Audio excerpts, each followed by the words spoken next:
Welcome back. Today we will be talking about how to select a good research topic.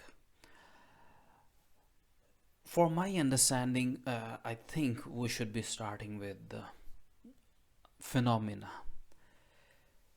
Before becoming or before going to a research journey, we should be good reader and good observers. All right. So first of all, we need to identify that what we want to study. All right. So for example, we identified an area where we are reading a lot on a daily basis and where we are interacting in our society on the daily basis. All right. From that phenomena, what we need to do, we need to understand the methods or expertise required to do that particular research. So if we came across a phenomena which is very new, all right, and then what kind of methodology we are going to apply there? Yes, qualitative research, to see that what is the general perspective about our topic. All right. So it is not necessary that we need to be expert to start any research topic. I think if we know a domain, if we are reading about it, if we are observing about it, and then we know that this kind of research can be studied through this method, whatever it could be. So the expertise can be, learned and can be polished as well, because it is never ending process.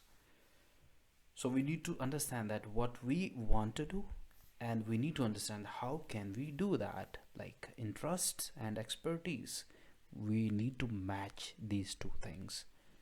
Moving further, usually when we are reading literature, we are reading books, all right, any kind of literature, we're trying to find that what has not been addressed earlier. And sometimes every gap is not researchable. That is a very important thing.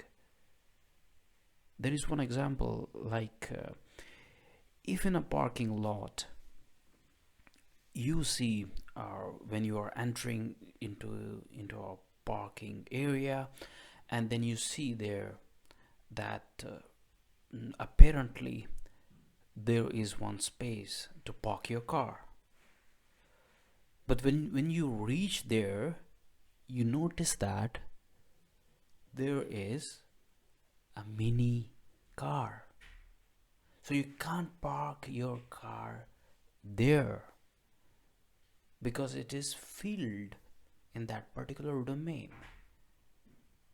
All right. So why I was giving this example, it means that every research gap, every literature gap is not necessarily researchable. So how we need to identify that whether a particular gap is researchable? Let's see some other metrics. For example, what industry is positioning about your phenomena, and what industrial experts are saying about it, and what practitioners basically are telling and or worried, or how they are perceiving about your phenomena. From industry reports, you need to understand, even from the newspapers, all right, and the authentic industry reports can help you to understand your strength, of your phenomena, that how industry is requiring or how industry is asking to do anything about research. And then from academia, that how academia is positioning about your phenomena. Obviously from the literature review you came across many things. All right, so you got an idea that this can be done in, because there is a gap, this can be done, there is a research gap, this can be done in a research gap. But there is also another way to see that, in the form of call for papers from journals, from conferences, even call for book chapters. So these are well established thought processes that whenever a call for papers designed, they are being designed to consider that what academics are requiring about the future research about it, about your phenomena. So you see the call for papers about your topic, call for book chapters about your topic, and specifically the conferences which are going to happen or which already happened in a month ago or the same year. Then you can understand that this topic is so relevant, which we identified here, the research gap, and research gap is relevant based on the industry reports and based on these kind of call for papers, call for book chapters, and call for conferences. And then you can understand that yes, I can do that, I can at least go ahead with this topic.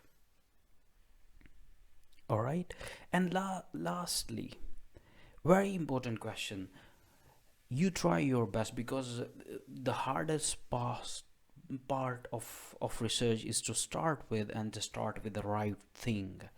So how you can start with the right thing, asking again and again, so what about your research question, about your research objectives.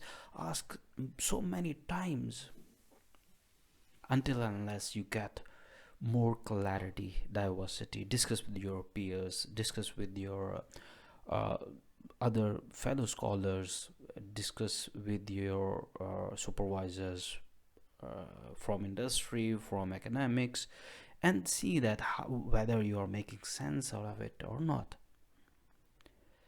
So I think if you are going to contribute in a way like, so what, you need to understand that, okay, whether this piece of research is giving value to society, value to academics, value to practitioner. So how your piece of research going to help these guys, researchers, practitioners, society as a whole? All right, so this is my perspective. It could be very limited, but this is what I have listed it as part of my exposure, and I think you will be liking it. And if you get any kind of feedback, please comment below. Thank you. See you in the next episode.